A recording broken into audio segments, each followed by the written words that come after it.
Kızılcık Şerbeti yeni bölümde bizleri neler bekliyor? Hep birlikte değerlendireceğiz. Geride bıraktığımız bölüm belki de bu sezonun, hatta dizinin en durağan ve en az ilgi çeken bölümlerinden biri olarak hafızalarda yer etti.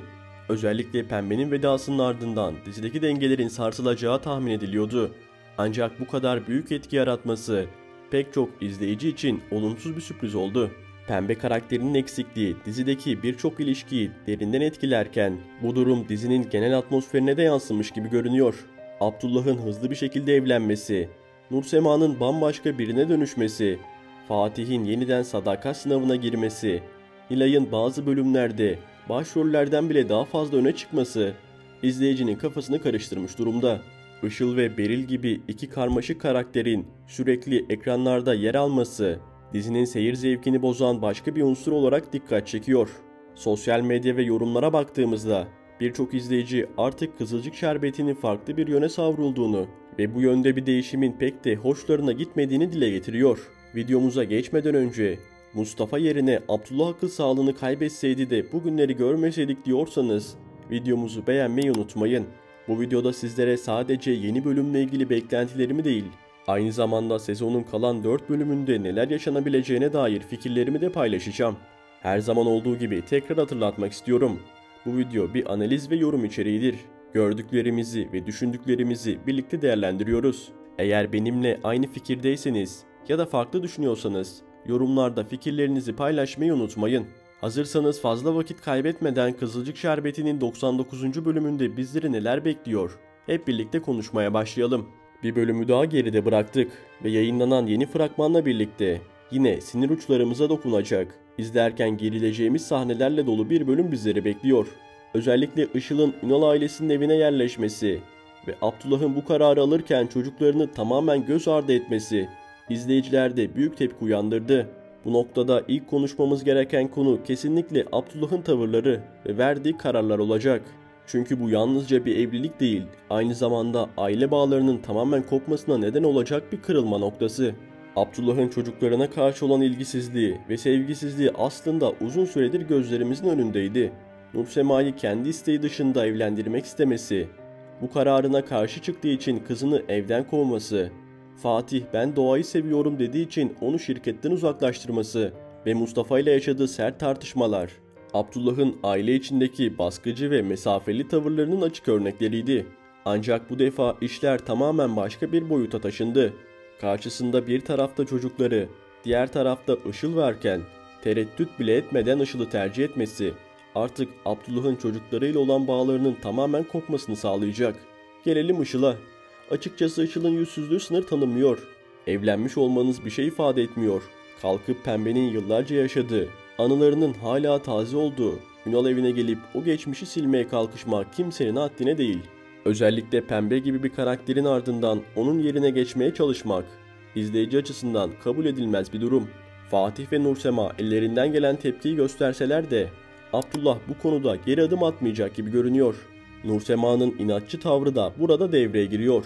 Aslında kendi evine dönüp eşiyle birlikte huzurlu bir hayat kurma şansı varken sırf Işıl'a Ünal evini bırakmamak için orada kalmayı tercih edecek ve yeni bir mücadele başlayacak.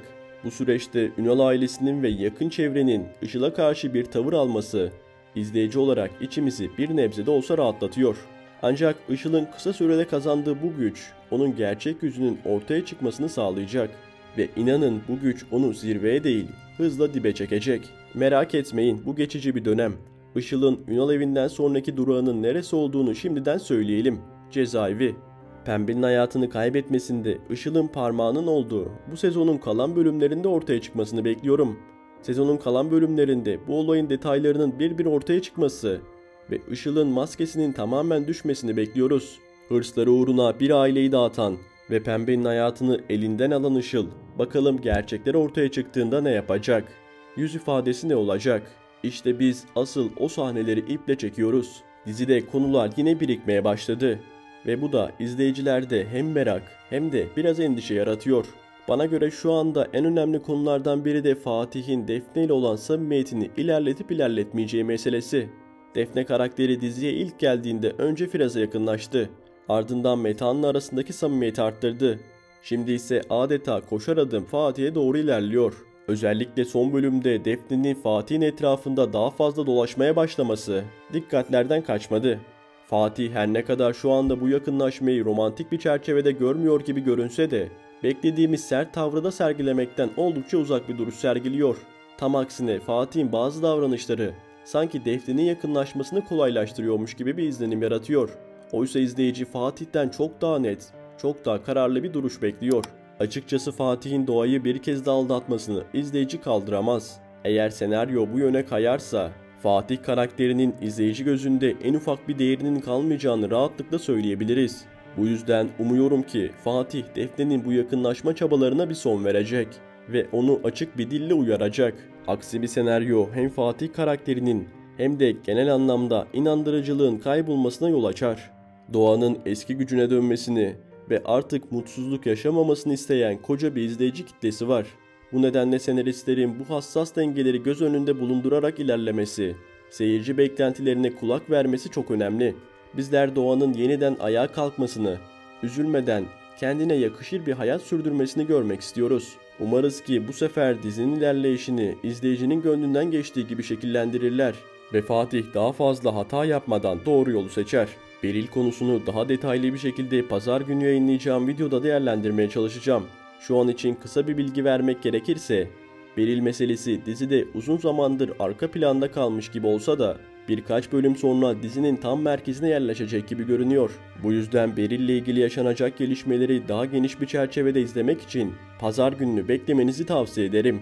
Şimdi asıl değinmek istediğim konuysa Nursema'nın yaşadığı değişim. Aslında tanımadığımız biri demek Nursema için biraz yetersiz kalıyor. Çünkü o doğrudan annesi Pembe'nin izinden yürümeye başlamış durumda. Nursema'nın sert tavırları, daha baskıcı ve eleştirisel yaklaşımı sadece çevresindekileri değil, özellikle Firaz'ı da fazlasıyla etkileyecek. Nursema'nın bu yeni tavrı onun karakterinde derin bir dönüşüm yaşadığını net bir şekilde gösteriyor. Bu değişim hem Firaz'la olan ilişkisini çıkmaza sürükleyecek hem de Firaz'ın kalbiyle aklı arasında büyük bir ikilem yaşamasına sebep olacak. Önümüzdeki bölümlerde Firaz'ın içinde bulunduğu bu çelişkiyi ve Nursema ile arasındaki duygusal gerilimi fazlasıyla hissedeceğiz. Mustafa konusuna da değinmek gerekirse, ben yeni sezonda Mustafa'nın tedavi sürecini tamamlayıp akıl hastanesinden çıkmasını bekliyorum. Ancak geri dönecek Mustafa, bildiğimiz o eski sessiz, çekingen Mustafa olmayacak. Karşımıza çok daha özgüvenli, tarzını ve bakış açısını değiştirmiş bir Mustafa çıkacak.